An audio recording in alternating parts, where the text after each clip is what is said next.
Hello दोस्तों, स्वागत है आप सभी लोगों का राजस्थान एकेडमी पर। मैं परवीन सिंह आप सभी लोगों के साथ में, जैसा कि आप सभी लोग जानते हैं, सामान्य विज्ञान यानी जनरल साइंस की क्लासेस लेकर के आ रहा हूं।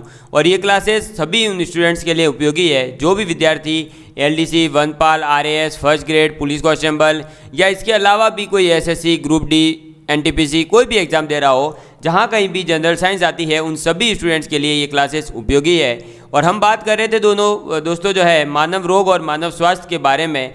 तो जो मानव के अंदर होने वाले रोग हैं उनकी हमने बात स्टार्ट करी थी। मानव रोग के अंदर हमने कल लास्ट क्लास के अंदर क्या पढ़ा था, तो आपके जीवाणु यानी बैक्टीरिया जनित जो रोग थे उन सभी रोगों को हमने एक ही वीडियो के अंदर कंप्लीट कर दिया था। आज भी मेरी कोशिश रहेगी कि वायरस जनित रोग जो है आज ही एक ही वीडियो के अंदर कंप्लीट कर दिए जाए, ताकि आप लोगों को जो है जैसे ही वायरस जनित रोग देखने हो तो एक वीडियो देखा और आपका काम कंप्लीट। ठीक है, तो इस वीडियो को ज़्यादा से ज़्यादा विद्यार्थियों तक पहुंचा दीजिएगा। ठीक है, चलिए तो फिर आज की क्लास करते हैं हम शुरू। और वायरस जनित रोगों के अंदर मैं जो है ज़्यादा डिटेल में आपको बता दूं पहले ही, तो वायरस जनित रोगों का मतलब क्या है बेसिकली। तो भाई जो भी रोग वायरस की वजह से होंगे, वायरस के कारण होने वाले जितने भी रोग हैं उन सभी को कहा जाता है वायरस जनित रोग। समझ में आ गई बात। तो अपन आज बात करते हैं सबसे पहले एड्स रोग के बारे में। ठीक है, कौन सा रोग है, तो एड्स। आप लिख लीजिए, आप पहले हेडिंग डाल दीजिए अपनी कॉपी के अंदर, वायरस, जाइए ई हो गया, एक मिनट, आप अपनी कॉपी में हेडिंग डाल दीजिए वायरस जनित रोग। ठीक है, और अपन वायरस जनित यानी कि वायरल डिजीज जो है उनके बारे में बात करेंगे। और इसके अंदर सबसे पहली जो डिजीज आती है वो है एड्स। कौन सी है, एड्स। ठीक है, इंग्लिश में AIDS। इस एड्स की अपन बात करने वाले हैं। तो सबसे पहले अगर दोस्तों बात की जाए तो ये जो एड्स रोग है, इस एड्स का फुल फॉर्म क्या है। तो ए मतलब होता है एक्वायर्ड, आई मतलब होता है इम्यूनो, डी मतलब होता है डेफिशिएंसी और एस का मतलब होता है सिंड्रोम। यानी कि एक्वायर्ड इम्यूनो डेफिशिएंसी सिंड्रोम इसका फुल फॉर्म है। तो आप सबसे पहले एड्स की फुल फॉर्म लिख लें, ये कई बार एग्ज़ाम के अंदर पूछी गई है। ठीक है, तो आप इसे नोट डाउन कर लें और बहुत अच्छे से इसको याद कर लीजिएगा। Acquired immuno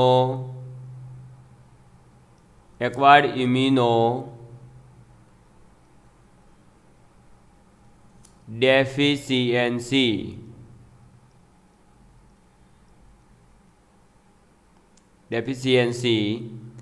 syndrome. ठीक है, किसकी बात करने वाले हैं, एक्वायर्ड इम्यूनो डेफिशिएंसी सिंड्रोम के बारे में बात करने वाले हैं। इसके जो वायरस का नाम है यानी इसके विषाणु का जो नाम है वो आप लिख लीजिए। तो इसके विषाणु का नाम है क्या दोस्तों, विषाणु का नाम है HIV की फुल फॉर्म है ह्यूमन इम्यूनो डेफिशिएंसी वायरस। ठीक है, तो आप लिख सकते हैं ह्यूमन इम्यूनो डेफिशिएंसी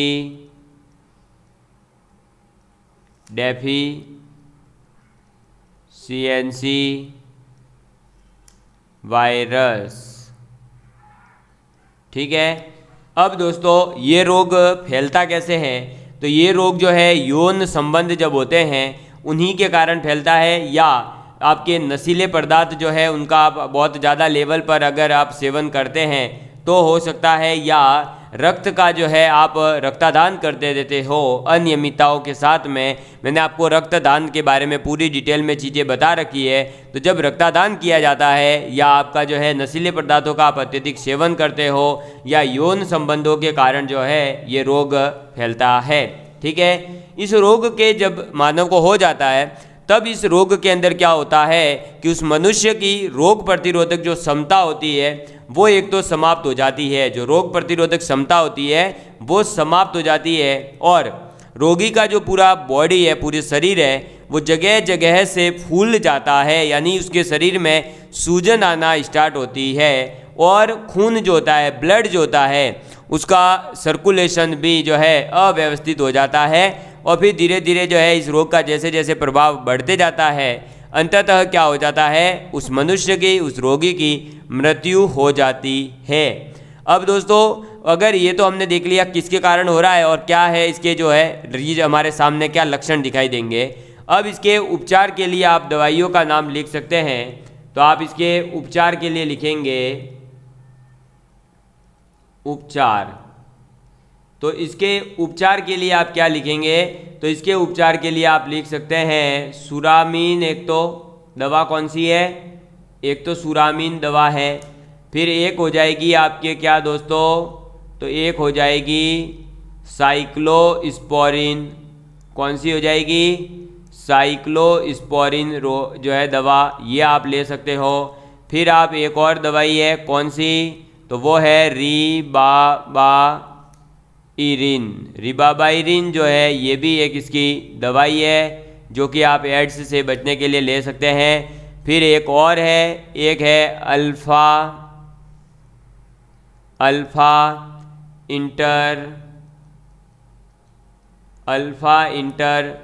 इंटरफेरान, ठीक है, कौन सी है, अल्फा इंटरफेरान।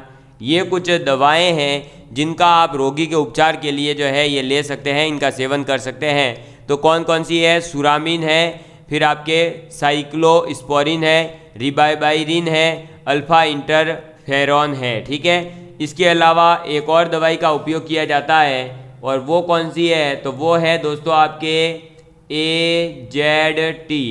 AZT का मतलब है एजिडोथाइमिन,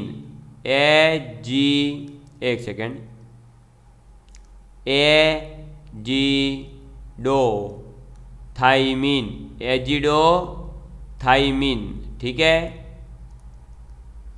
एजिडोथाइमिडिन जो दवाई है वो आप इस दवा का भी प्रयोग कर सकते हो। कौन सी है, और AZT यानी कि एजिडोथाइमिडिन, ठीक है। और इसी के साथ में दोस्तों आप जो है HIV जो होता है उस विषाणु की अगर हम रिवर्स ट्रांसक्रिप्टेज करवा देते हैं, तो रिवर्स ट्रांसक्रिप्टेज क्रिया के द्वारा हम ये जो रोगाणु है हमारे शरीर में जो चला जाता है HIV, उसके बहुगुणित होने पर, यानी ये जो है ज़्यादा बार मल्टीपल टाइम बढ़े नहीं, उसको रोकने के लिए हम जो है हमारे विषाणु HIV विषाणु की क्या करवा सकते हैं, रिवर्स ट्रांसक्रिप्टेज करवा सकते हैं। और ये ट्रांसक्रिप्टेज क्या होती है, ये चीज़ मैं आप लोगों को जो कोशिकाओं के अंदर प्रोटीन संश्लेषण का सेंट्रल डॉगमा था, उसके अंदर केंद्रीय सिद्धांत था, उसके अंदर बता चुका हूँ। तो आप इस चीज़ को भी लिख सकते हैं कि HIV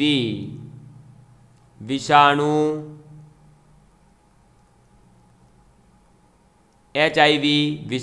की रिवर्स ट्रांसक्रिप्टेज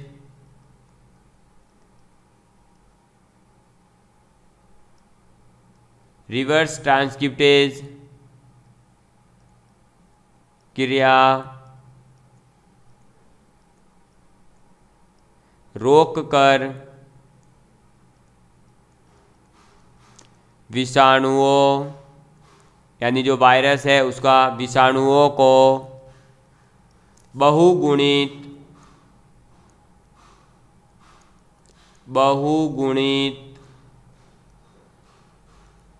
होने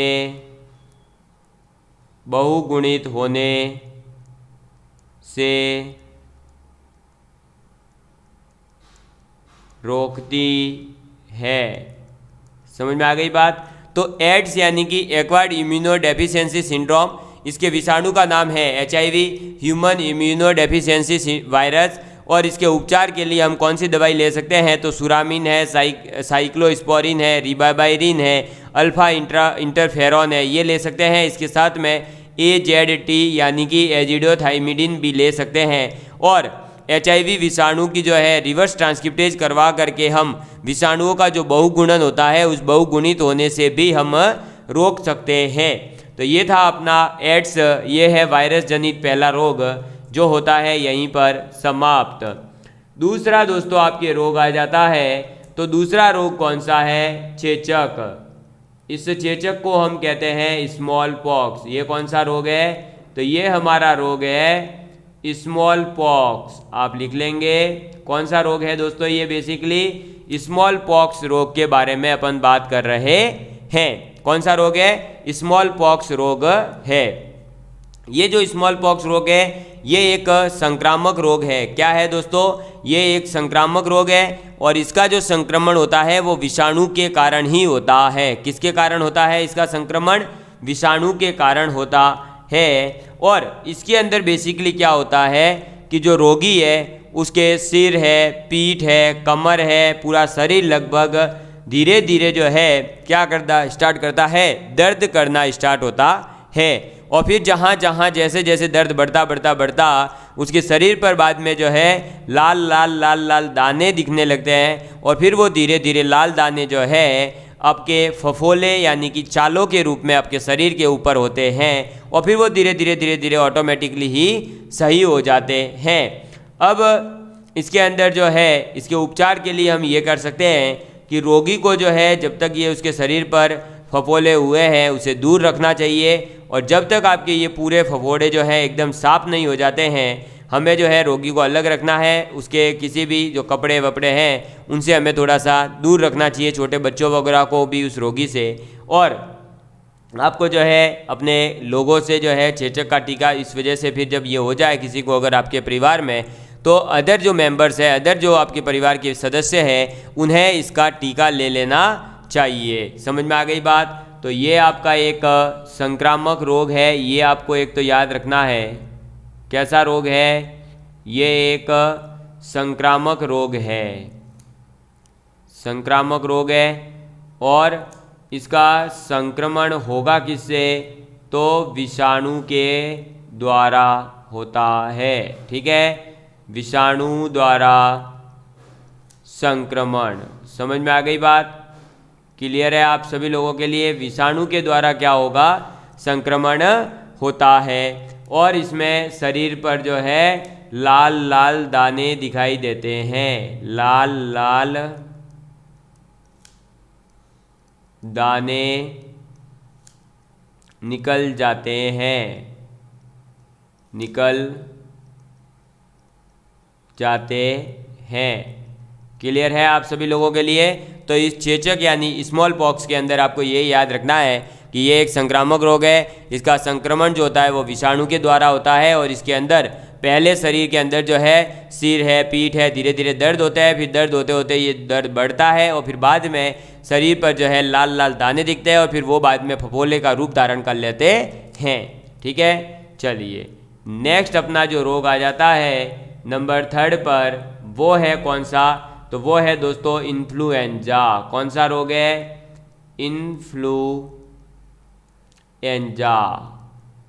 इन्फ्लुएंजा रोग के बारे में अपन बात करने वाले हैं।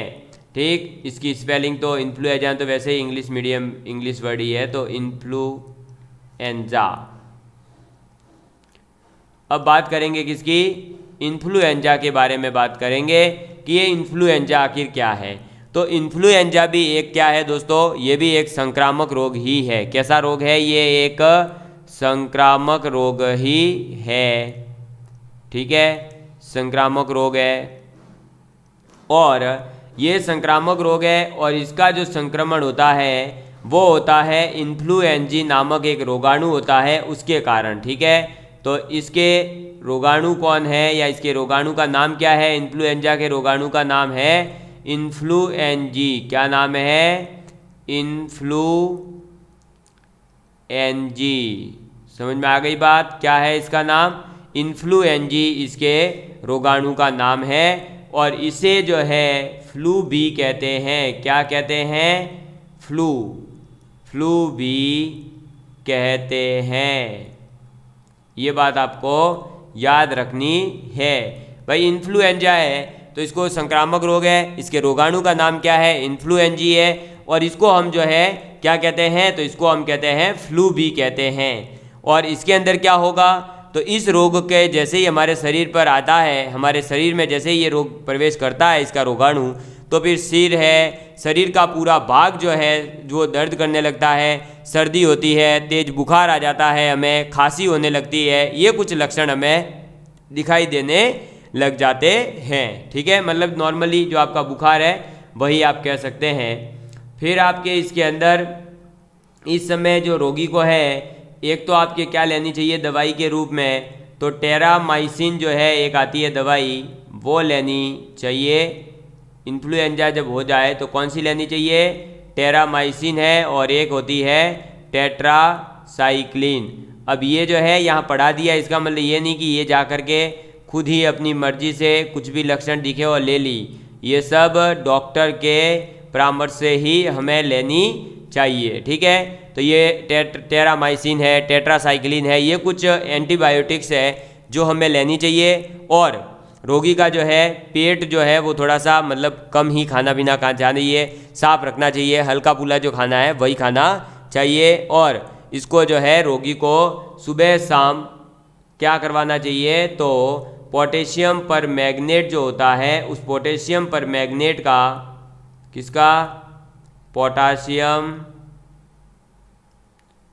पर मैग्नेट, तो पोटासियम पर मैग्नेट, पोटासियम पर मैग्नेट के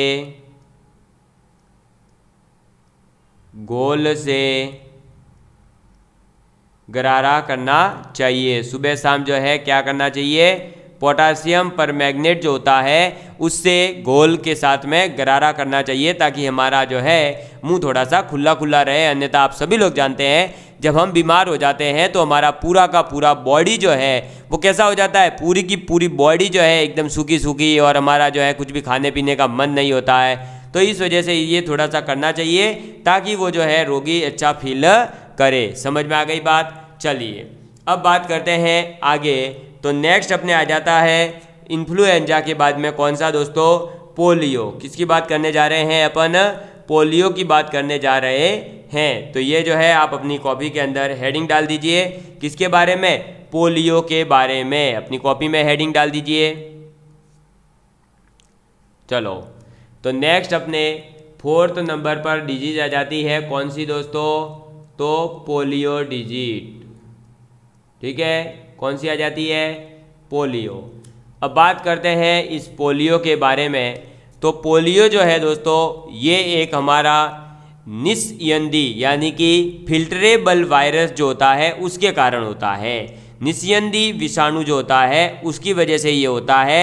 और पोलियो रोग के अंदर बेसिकली हमारे जो है केंद्रीय भाग में जो नाड़ी वाला भाग है, उस नाड़ी वाले संस्थान पर जो है ये बहुत ज़्यादा इसका प्रभाव दिखाई देता है। और रीढ़ की हड्डी और जो आंत की कोशिकाएं होती है, हमारे जो आंत होती है, इंस्टेटाइन होती है, उसकी कोशिकाएं जो होती है उनको दोस्तों ये इससे नष्ट हो जाती है। किससे, पोलियो से वे नष्ट हो जाती है। और इस रोग से बचने के लिए हम क्या कर सकते हैं, तो रोग प्रतिकारक जो पदार्थ होते हैं उनका निर्माण करना चाहिए। और उससे फिर क्या होता है कि विषाणु मर जाते हैं और रोगी जो है पूर्ण रूप से ही सही हो जाता है। ठीक है, तो आप इसके अंदर लिख देंगे कि पोलियो होता किसके कारण है, तो ये होता है फिल्टरेबल विषाणु के कारण, यानी कि निस्यंदी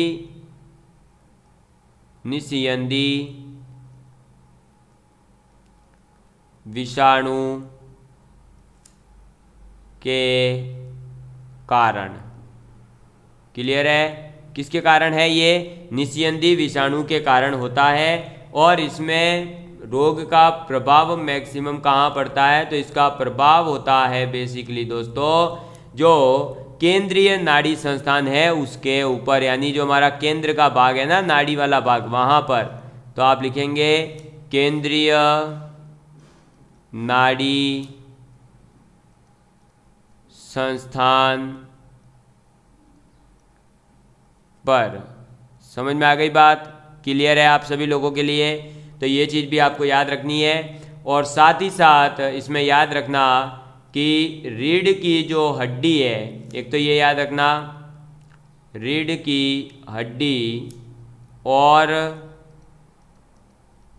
आंत, रीढ़ की हड्डी और आंत की कोशिकाएं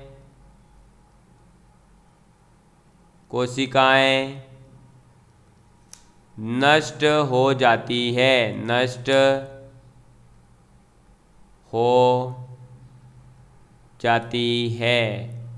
समझ में आ गई बात? क्या होता है, रीढ़ की हड्डी जो है और जो आंत की कोशिकाएं हैं वो इसमें, रीढ़ की हड्डी की जो कोशिकाएं हैं और आंत की जो कोशिकाएं हैं वे नष्ट हो जाती है। और अब दोस्तों बात करते हैं इसके उपचार के लिए। तो इसके उपचार के लिए बच्चों को तो जो है आप लोग सभी जानते हैं पोलियो निरोधी वैक्सीन दिया जाता है, वो वैक्सीन दिलाना चाहिए, ठीक है। और दोस्तों हमारे जो एक है साक टीके जो होता है, जिसकी खोज साक ने करी थी, वो लगवाना चाहिए, ठीक है। तो आप कह सकते हैं कि साक टीके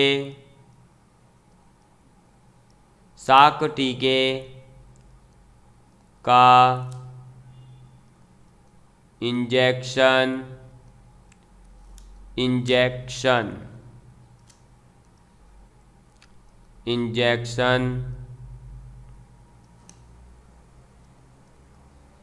लगवाएं, ठीक है। और ये जो साक टीका है, इस साक टीके की जो खोज करी थी, वो खोज किसने करी थी? तो खोज इसकी करी थी साक ने। किसने इसकी खोज करी थी?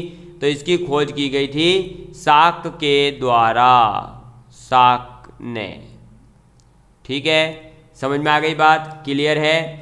और दोस्तों जो पोलियो ड्रॉप है उसकी खोज किसने करी थी, ये चीज़ आपसे पूछी गई है। तो आप लिख लेंगे कि पोलियो ड्रॉप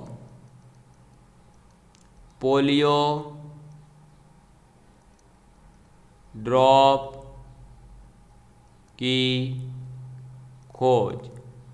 तो दोस्तों जो हमारा पोलियो ड्रॉप है, इस पोलियो ड्रॉप की खोज 1957 के अंदर, कब? 1957 में किसने करी थी? तो 1957 के अंदर आपके एल्बर्ट सेबिन जो थे, उन्होंने इसकी खोज करी थी। किसने? एल्बर्ट सेबिन ने जो है आपके इस पोलियो के ड्रॉप की खोज करी थी, जिसे हम मुख के माध्यम से यानी हमारे मुंह से इसकी दवाई को ग्रहण कर सकते हैं। तो पोलियो जो है होता किससे है? तो निस्यंदी विषाणु के कारण होता है। और इसके अंदर बेसिकली क्या होता है? तो इसके अंदर हमारे शरीर की जो रीढ़ की हड्डी है और जो आंत की कोशिकाएं हैं वे नष्ट हो जाती है। इसके अंदर एक तो उपचार के लिए आप साक का जो टीका आता है, वो साक के टीके का इंजेक्शन लगवा सकते हैं, जिसकी खोज साक ने ही करी है। और एक और है पोलियो ड्रॉप, जिसकी खोज की गई थी एल्बर्ट सेबिन के द्वारा। कब की गई थी? तो 1957 के अंदर एल्बर्ट सेबिन ने इसकी खोज करी थी। समझ में आ गई बात? क्लियर है आप सभी लोगों के लिए? मुझे नहीं लगता है किसी प्रकार का इसमें कोई डाउट होगा। चलिए नेक्स्ट अपन बात करते हैं। तो नेक्स्ट अपने आ जाता है डिजीज़ कौन सा दोस्तों? 5वें नंबर पर डेंगू। कौन सा डिजीज आ जाता है? डेंगू। तो आप लिखेंगे डेंगू ज्वर, यानी डेंगू का बुखार, ठीक है। अब ये जो डेंगू बुखार है या जो डेंगू रोग है, ये रोग भी आपके विषाणु के कारण ही होता है। और ये जो है कौन से मच्छर की वजह से आगे फैलता है या किस मच्छर की वजह से संचारित होता है?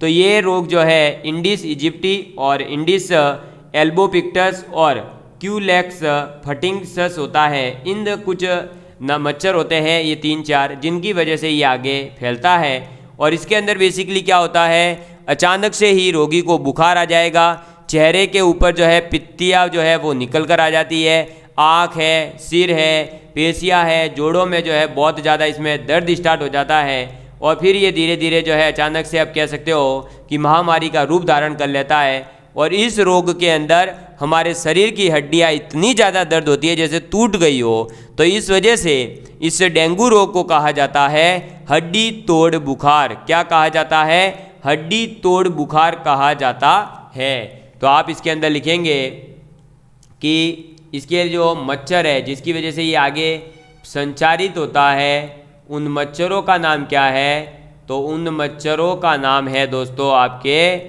एक तो ईडिस इजिप्टी। क्या नाम है? ईडिस इजिप्टी। इसके साथ में और क्या नाम है? एक मच्छर और है, ईडिप्स एल्बो पिक्टस। समझ में आ गई बात? कौन सी है? ईडिस एल्बो पिक्टस। और एक और है, वो कौन सी है दोस्तों? तो वो है क्यूलेक्स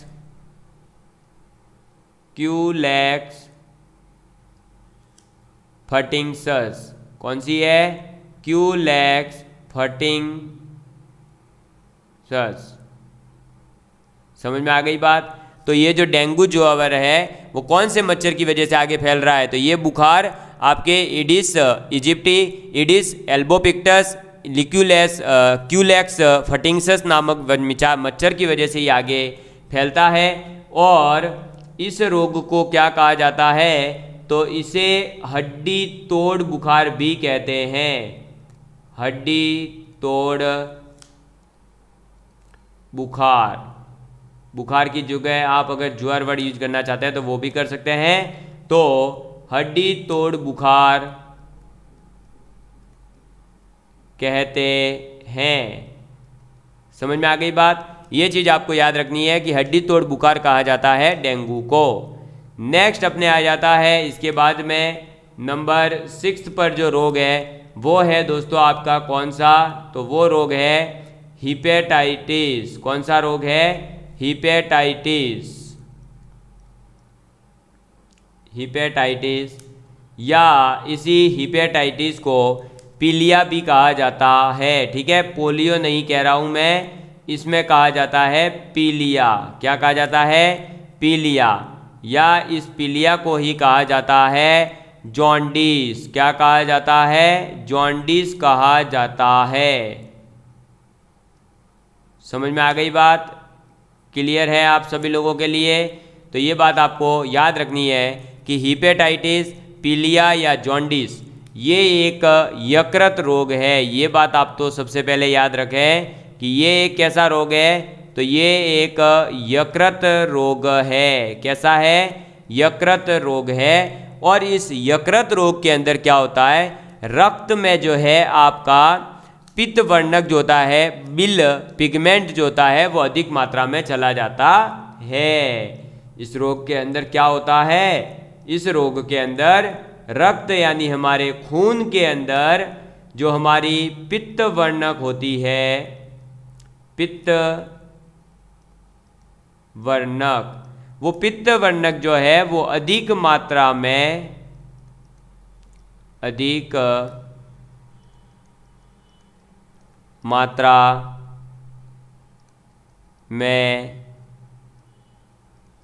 चला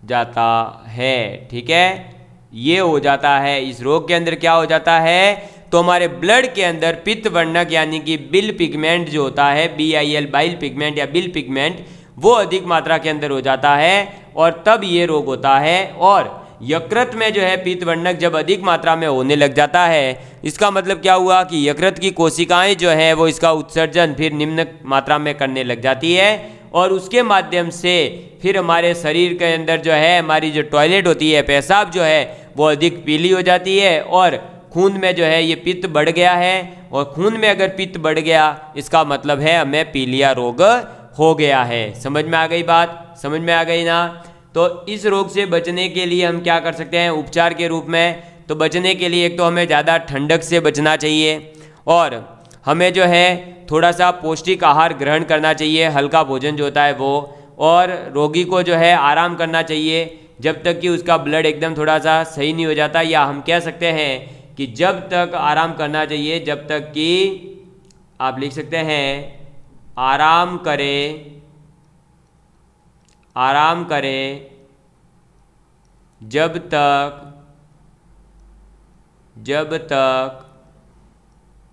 सीरम में बिलीरुबिन, कौन? बिलीरुबिन की मात्रा, बिलीरुबिन की मात्रा 1.5 मिलीग्राम mg प्रति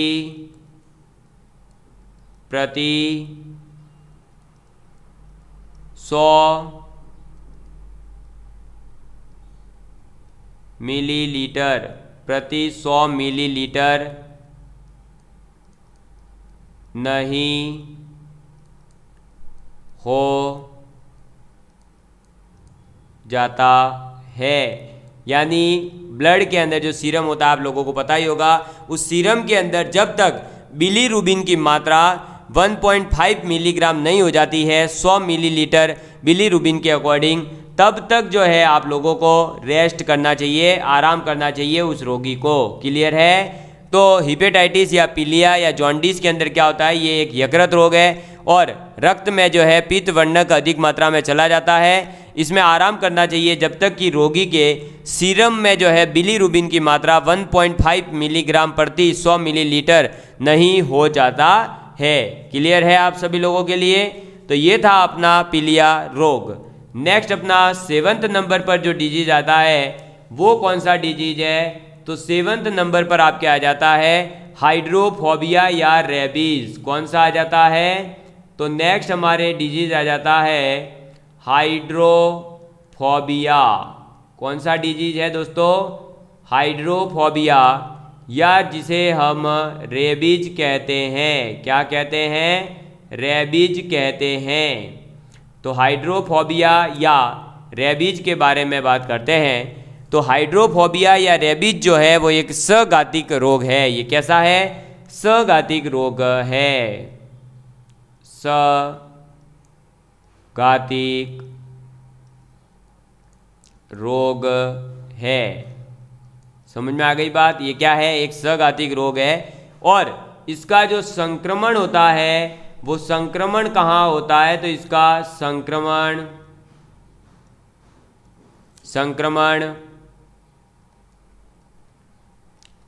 केंद्रीय तंत्रिका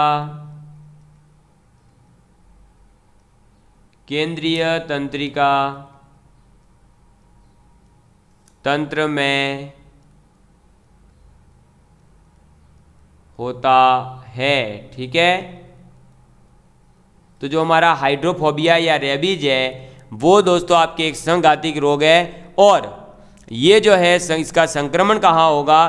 तो केंद्रीय तंत्रिका तंत्र जो होता है हमारे बॉडी का सेंट्रल न्यूरो सिस्टम, वहाँ पर इसका जो है अटैक या उसका संक्रमण होता है। ये संक्रमण होता किसकी वजह से है? तो कोई पागल कुत्ता है, कोई भेड़िया है, कोई लोमड़ी है, इन सभी के काटने से जो होता है। आप सभी लोग जानते हैं ये कुत्ते के काटने से जो है ना, कहते हैं ना जहरवा हो गया, तो उसी को रेबीज कह रहे हैं। ठीक है? समझ में आ गई बात? फिर इसके अंदर क्या होता है? उसके काटने से जो विषाणु होते हैं वो हमारे शरीर के अंदर प्रवेश कर जाते हैं और जब विषाणु हमारे शरीर में प्रवेश कर जाते हैं तो हमें क्या करना चाहिए? उसी समय सही समय पर जाकर के चिकित्सालय अंदर जाकर के चिकित्सक महोदय से मिल करके उसकी दवाई जो भी है वो ले लेनी चाहिए। समझ में आ गई बात?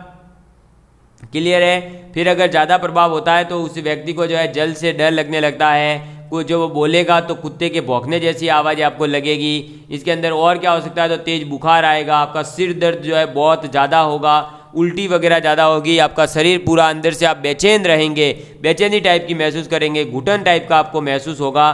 तो ये सभी रेबीज के क्या है? कुछ आप कह सकते हो कि ये जो है आपके लक्षण है। और इसके उपचार के लिए रेबीज रोधी जो भी आपकी आती है ना एंटी रेबीज दवाइयाँ, वो लेनी चाहिए। और इस एंटी रेबीज की जो खोज की है, यानी रेबीज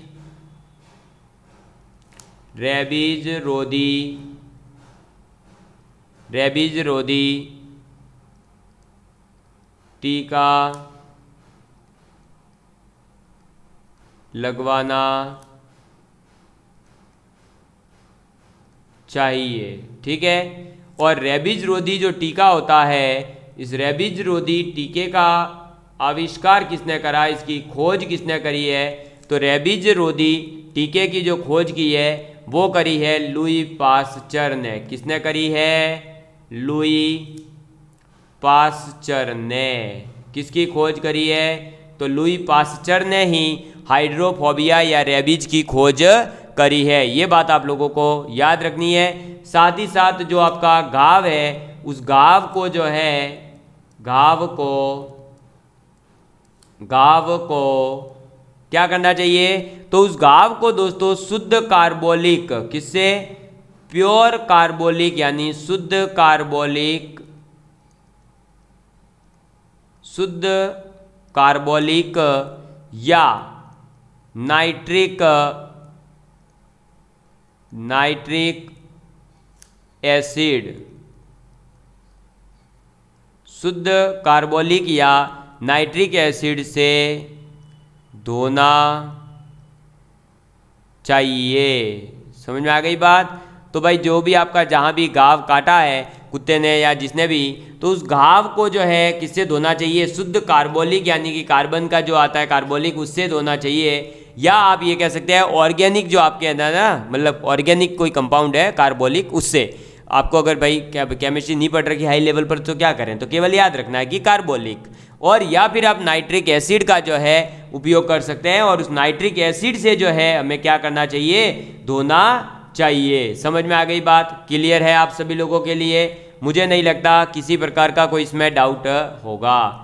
चलो भाई, नेक्स्ट रोग की अगर बात करें तो नेक्स्ट रोग हमारे कौन सा आ जाता है? तो 8वें नंबर पर हमारे रोग आ जाता है मेनिनजाइटिस। कौन सा रोग है? मेनिनजाइटिस।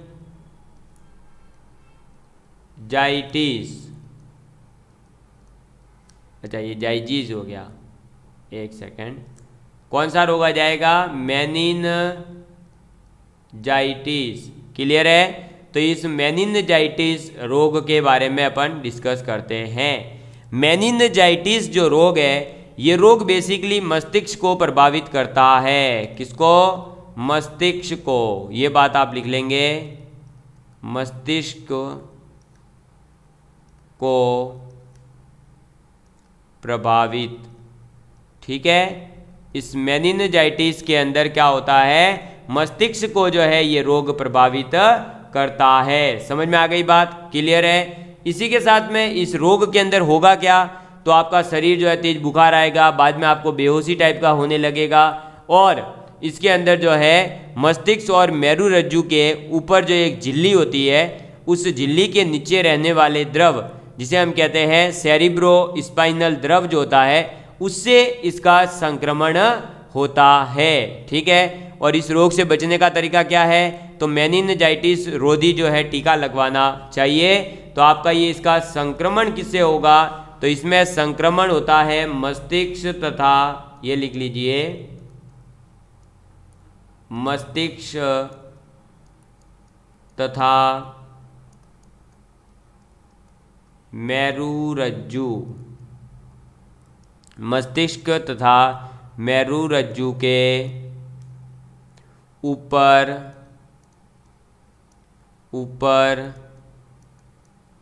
चढ़ी झिल्ली के नीचे रहने वाले द्रव, और उस द्रव को क्या कहते हैं? तो द्रव को कहते हैं सेरिब्रो, एक सेकेंड, क्या कहते हैं? सेरिब्रो स्पाइनल, सेरिब्रो स्पाइनल द्रव से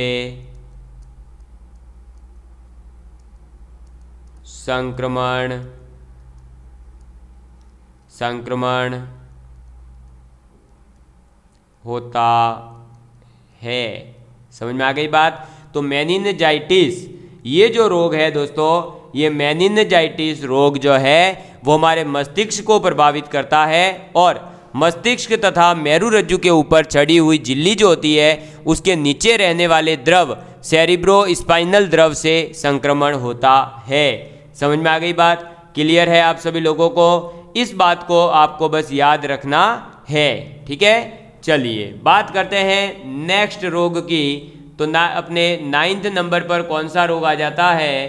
तो 9th नंबर पर रोग आ जाता है ट्रैकोमा। कौन सा रोग है दोस्तों?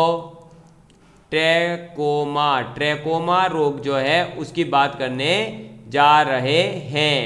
तो ये जो ट्रैकोमा रोग है दोस्तों, बेसिकली इस ट्रैकोमा के अंदर आंख की कॉर्निया का ये एक सांसर्गिक रोग है। क्या है? आंख की, हमारी जो आंख है उस आंख की कॉर्निया, आंख की कॉर्निया का सांसर्गिक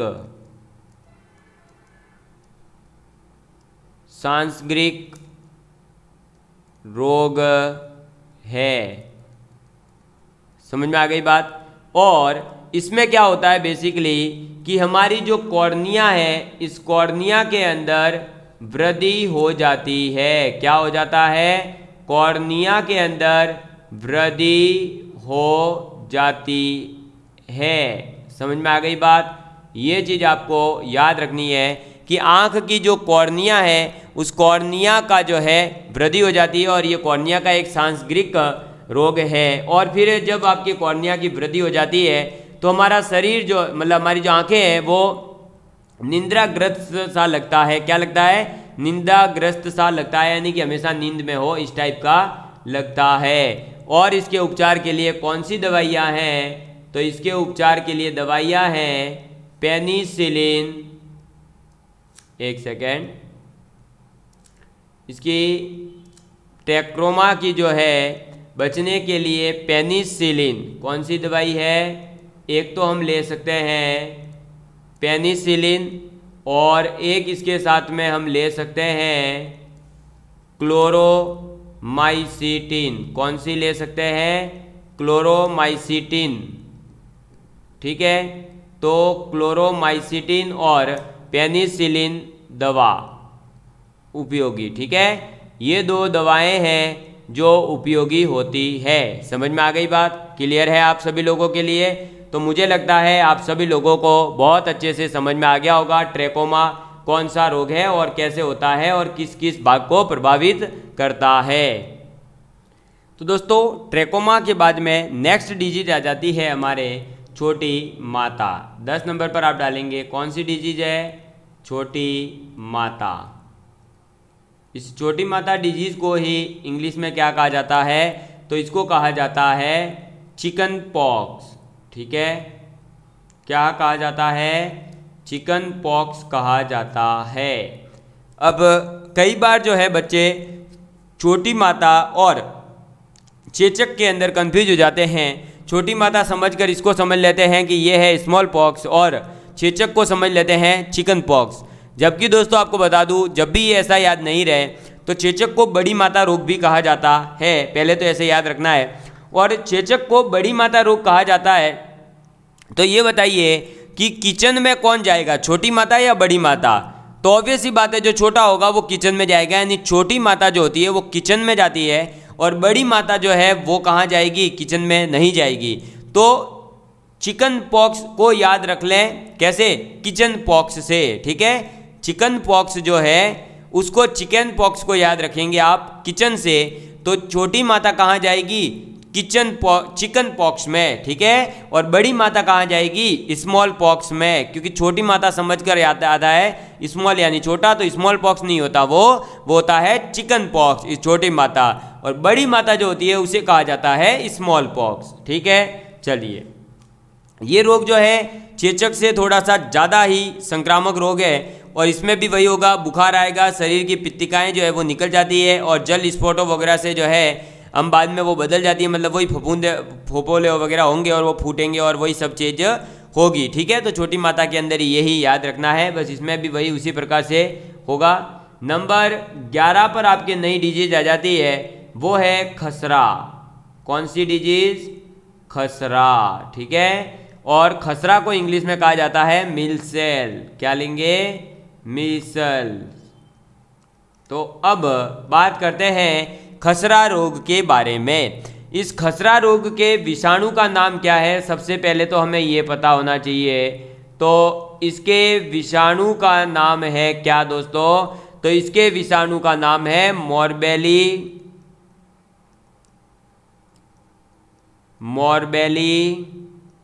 एक सेकेंड, कौन सा रोग है? मोरबेली विषाणु। ठीक, खसरा रोग को क्या, खसरा जो है रोग कौन से विषाणु के कारण होता है? तो मोरबेली विषाणु के कारण होता है। और इस शरीर के अंदर बेसिकली पूरा शरीर ही हमारा, जो इस रोग के अंदर पूरा शरीर ही प्रभावित होता है। और ये वायु वाहित रोग होता है। ये किससे फैलता है? ये वायु के कारण आगे फैलता है, यानी वायु वाहित रोग है। कैसा रोग है ये? वायु वाहित रोग है। ठीक है, इसके अंदर क्या होता है? नाक से जो है स्त्राव होना स्टार्ट हो जाएगा। नाक, आँख, इन सब से पानी बहेगा, शरीर दर्द करेगा, जो है तेज बुखार वगैरह होगा। इसी प्रकार से ये 3-4 दिन में फिर जो है लाल दाने वगैरह निकल जाएंगे खसरा रोग में भी। और यही है कि रोगी को आराम करना चाहिए, हल्का भोजन लेना चाहिए, उबला हुआ पानी वानी पीना चाहिए। फिर ये ऑटोमेटिकली ही खसरा रोग जो है धीरे धीरे सही हो जाता है 3-4 दिन बाद। नेक्स्ट अपने 12 नंबर पर डिजीज आ जाती है, वो है गलसुआ। कौन सी डिजीज है? गलसुआ। ठीक है, तो अपन बात कर रहे हैं गलसुआ डिजीज के बारे में। कौन सी डिजीज है? गलसुआ रोग के बारे में। ये जो गलसुआ रोग है, इसके वायरस यानी इसके विषाणु का नाम क्या है? सबसे पहले तो हमें ये पता होना चाहिए। तो गलसुआ के विषाणु का नाम है मम्पस वायरस। क्या नाम है? Mumps virus. ठीक है, क्या नाम है? मम्पस वायरस गलसुआ के विषाणु का नाम है। ये जो मम्पस वायरस है, इसकी वजह से हमारे शरीर में लार ग्रंथि जो है वो प्रभावित होती है। तो शरीर का कौन सा अंग प्रभावित होगा? लाल नहीं, लाल यानी रेड नहीं, लार ग्रंथि प्रभावित होगी। क्या प्रभावित होगी? लाल नहीं, लार ग्रंथि। कौन सी ग्रंथि? लार ग्रंथियां जो होती है वो प्रभावित होती है। और इसके अंदर विषाणु का प्रसार भी जो है वो रोगी की लार से ही होता है। और इसमें प्रारंभ में क्या होगा? सिर दर्द होगा, कमजोरी महसूस होगी, फिर 1-2 दिन बाद में जो बुखार आएगा, फिर जो आपके कान के नीचे जो आपकी पैरोटिड ग्रंथि होती है उसमें सूजन आ जाती है। तो आप इसमें लिखें कि कान के नीचे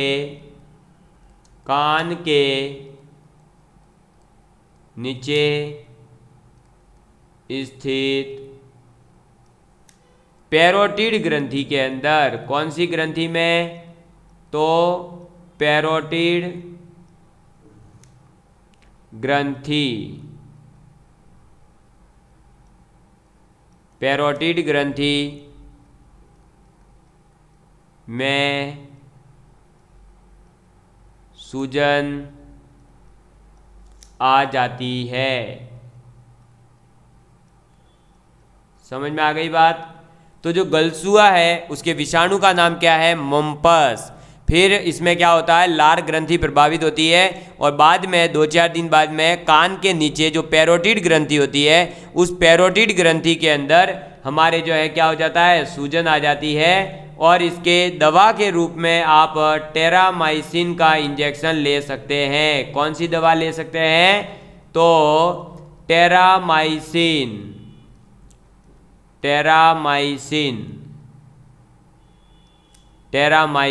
का इंजेक्शन ले सकते हो। समझ में आ गई बात? किसका इंजेक्शन ले सकते हैं? तो टेरामाइसिन का जो है इंजेक्शन हम ले सकते हैं गलसुआ अगर हमें होता है तो, या गलसुआ रोग हुआ है तो।